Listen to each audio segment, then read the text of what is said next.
Comment conclure la dissertation de philosophie?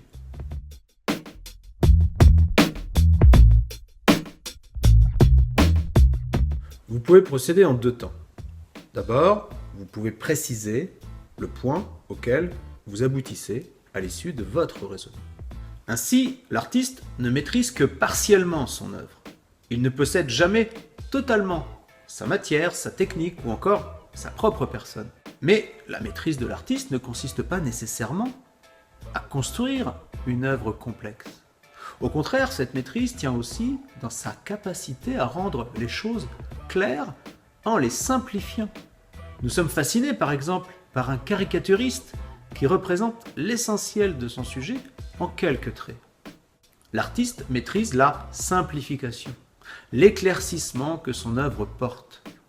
Et d'une manière générale, la maîtrise donne une impression de facilité. Ensuite, vous pouvez faire une ouverture, c'est-à-dire poser une question sur l'art qui vient s'inscrire dans la continuité logique de ce que vous avez fait.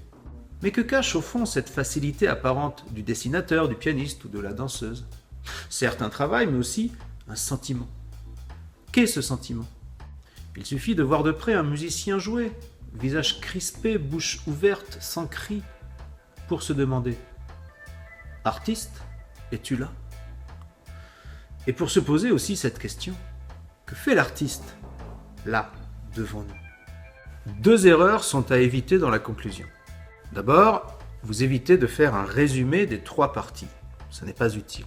Ensuite, ne faites pas une ouverture trop large, trop grande, du type « Mais finalement, Dieu existe-t-il » Évitez aussi une question qui viendrait écraser tout votre travail. Mais l'art a-t-il vraiment un sens? Voilà, votre dissertation est terminée.